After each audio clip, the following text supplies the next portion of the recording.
Hello everyone, I am addicted to making these coasters. These are the coasters that I made in NinaRibenas art journal prompts and more a couple of weeks ago for the friendship prompt.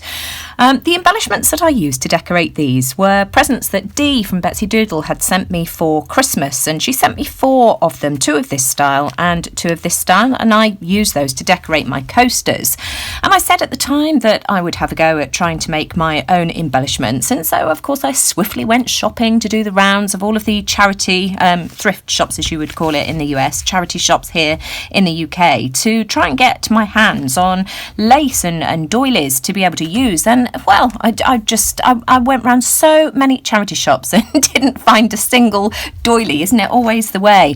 So I've sent off for some online, and I'll show you those in a minute. And so of course I've been making my own embellishments. I also picked up a bag of mixed lace when we took Alex back up to Leeds on a trip a few months ago, and I've been using those to make my coasters as well. So these are the two of the 4 that I originally made. So let me just put those to one side. Now this time I have been using beer coasters. When I made the original ones, I was using these coasters here, which are slightly thicker than beer coasters. I got these in a pack for £1. There were 12 in a pack from TK Maxx. This is going back a couple of years ago, so I've had a look recently and there is nothing sort of even vaguely similar.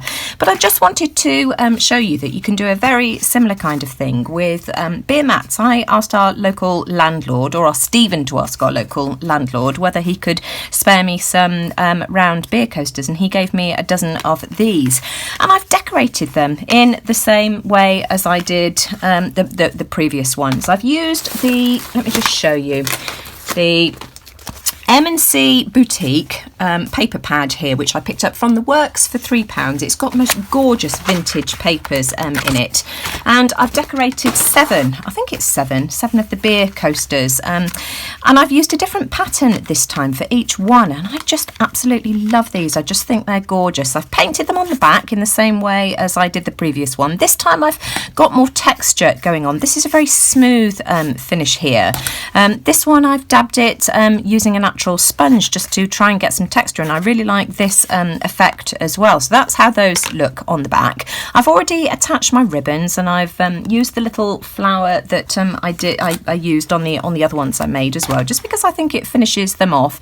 I've used a plain ribbon for these only because I have got very little of this ribbon here left, and I've tried to get some more. Again, I picked this ribbon up from the Works, this looped ribbon, but I haven't been able to find it anywhere. I've had a look online and can't see anything similar, so I've just used plain ribbon, and this is a 15 metre reel that I picked up from our local floristry wholesalers. I think this was £2.75 for 50 metres, so you know, very, very reasonably priced.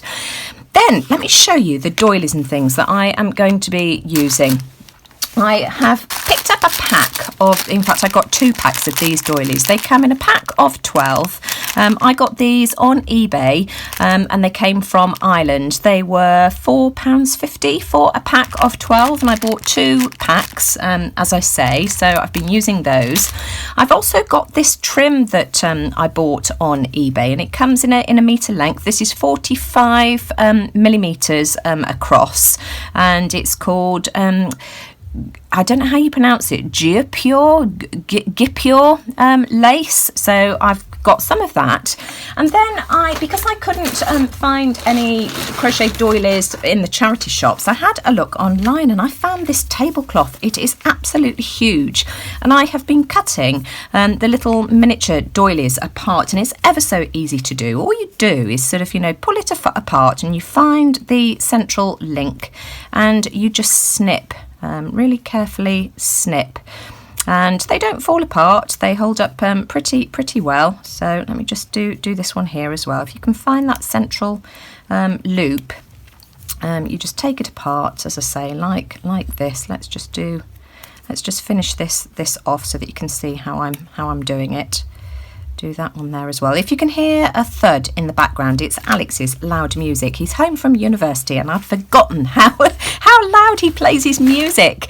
I've already asked him to turn it down twice, so I apologise if you can hear the booming. His bedroom is sort of directly above here.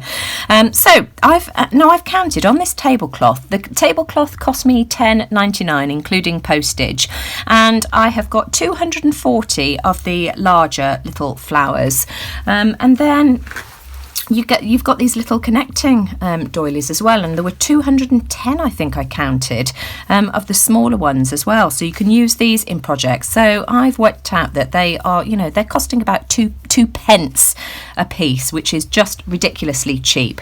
Then I've also got a bag of lace that I bought, as I say, the last time we took Alex back up to Leeds. There's a fantastic indoor market in Leeds with a couple of different haberdashery stores.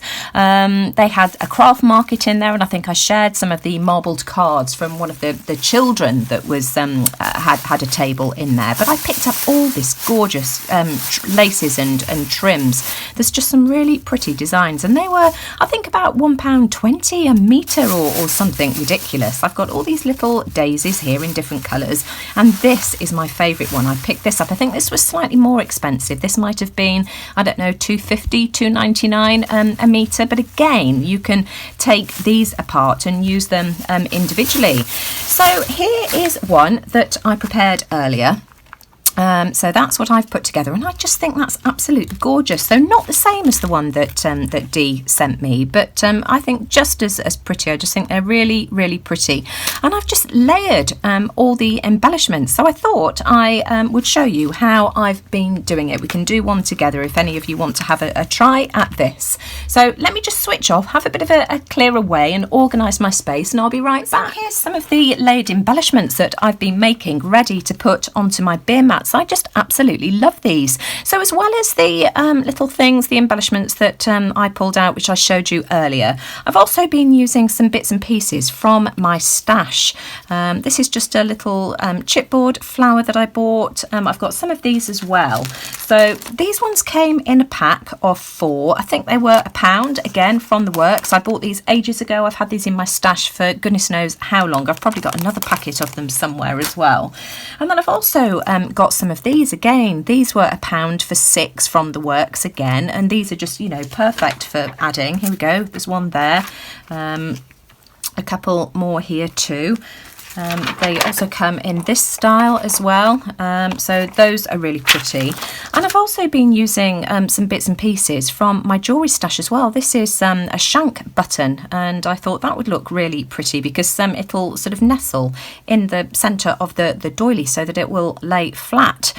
Now the doilies, let me just grab one of these. That's the one from the pack of 12, and with the tablecloth that I've cut up, it's just too much white and there's just no contrast there, and I could only get these in these colours. I would have liked some coordinating colours, so I've tried my hand at dyeing them, and it's been really, really successful.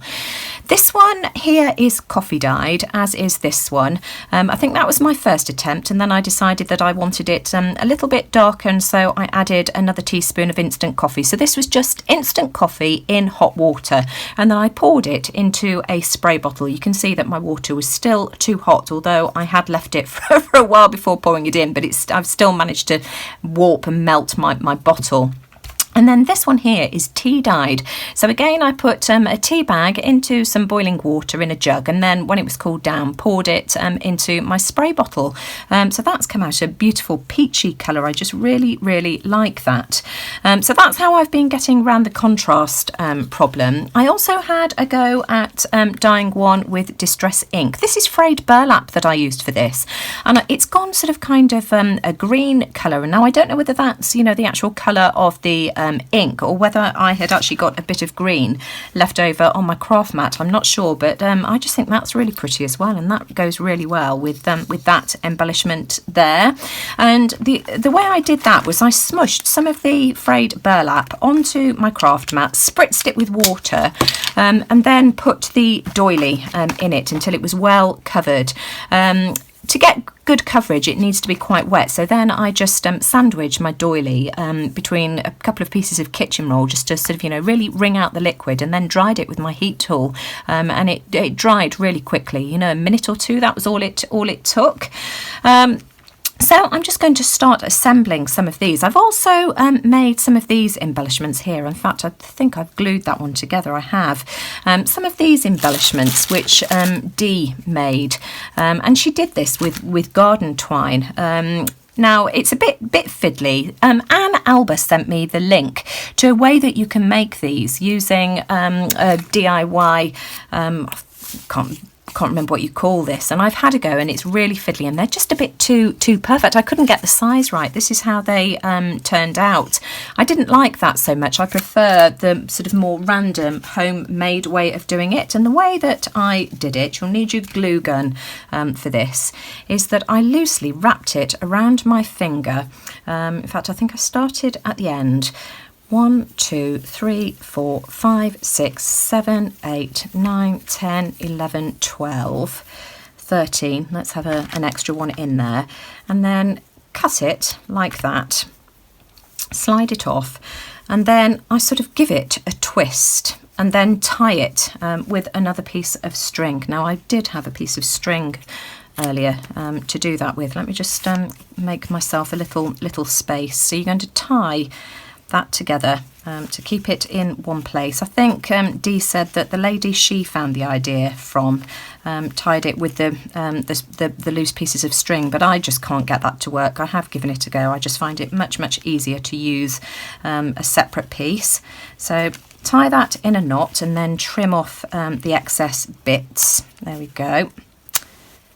Get rid of those bits, and then you want to sort of fan it out into sort of like a flower shape, like this. Do the same on the other side. Just fan it out, and you know, take your time with this. And then what you're going to do is sort of glue these bits here together. So you put a dab of hot glue in the middle, and then you'll want a pair of tweezers did I call them then? Tweezers to avoid burning yourself. And then you just want to sort of, you know, hold it together until it's stuck, and you end up with a flower shape. So that's how I did these. I've got a couple of different sizes. That one, you know, they really do vary. That one's much larger, but they're all done in the same way. You do see a bit of the glue where you've glued it, but you know, you cover that with the doily anyway. So I'm just going to have a go at layering some of these. Let's start off with this one here. I think I can't decide whether I want that one to go on this green paper here. I think that's really sweet. I've also got a green coaster here. No, I think that one. Do I like it on there? There, that one there. So all I'm going to do is I'm using a mixture of Yoo-hoo glue and my glue gun. And what I'm going to do, let's see which side I want it to go.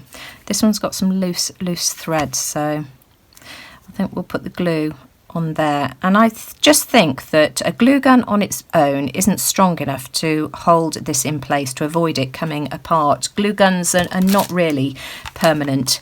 And then I'm just going to put a bit of my glue gun as well. This just helps it glue a bit quicker. You don't need the glue gun, but I'm just impatient, and I just find that this holds it down in place quicker. So stick that down on your beer mat like that, and then let me just have a play and see how I want to do this. So yes, I'm going to glue this one down now. So again, bring back the Yoo-hoo.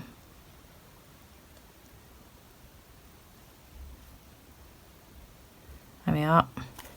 You don't need much, and then the hot glue gun.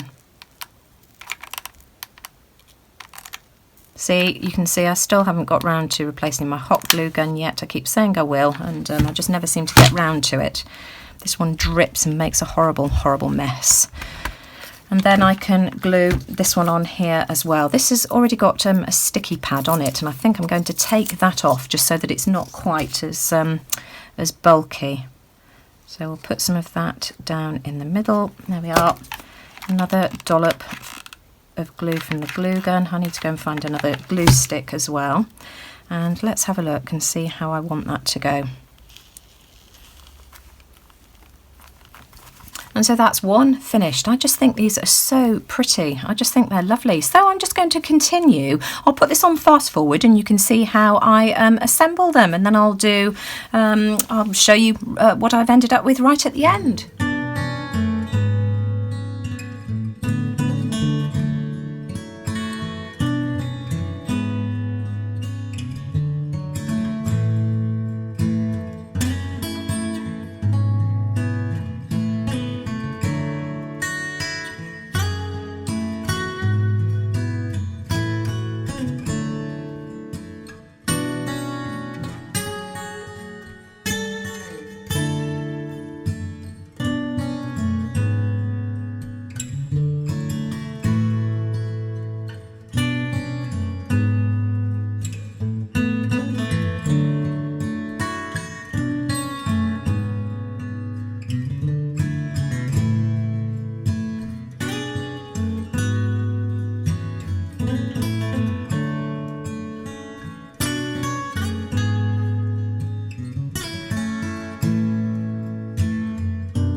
So here's my finished beer mats. I just absolutely love these. I think they're gorgeous and they'd make lovely wedding favours, gifts to give away in Happy Mail. I just love these. Let me show you them individually.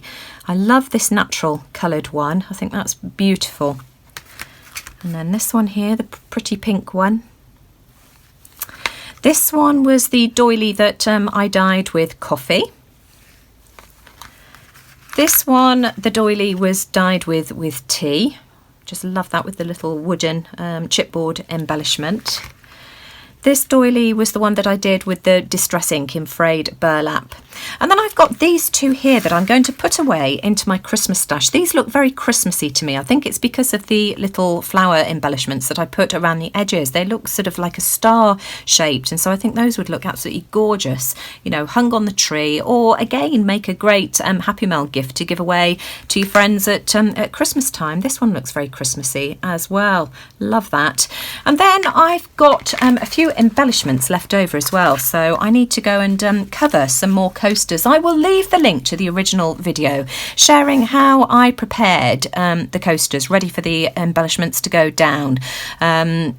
And I'll also leave the link to Dee's video sharing how she made her embellishments as well. But these are the ones that I've got left over. There's this one here. Again, this doily here was dyed with the distress ink in frayed burlap, and I did that to try and pick out the green in this filigree embellishment.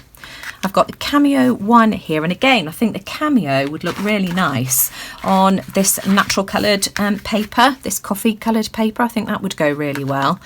So I'm going to have to get busy and make some more. I love that one. And then finally this one here too. Then I had a go at preparing some little embellishments using the tiny weeny doilies, the connecting doilies, and I've got some of these smaller filigree embellishments, and I just think those look really cute as well. So, you know, waste not, want not, hey. Anyway, I hope you like that, and I hope that's given you some ideas as to, you know, how you can hopefully make similar things if you want to with things that you've got in your own stash. If you like that, I would really appreciate a thumbs up, because as I always say, it just lets YouTube know that you like what I'm doing. And let me know what you think in the comments below. I'd love to hear what you have to say, and to receive your feedback. And if you've got any other ideas as to things that you know, would look lovely on these, then, you know, please feel free to let me know. Anyway, I hope you enjoyed that. Take care everyone, and I'll see you all again soon. Bye for now.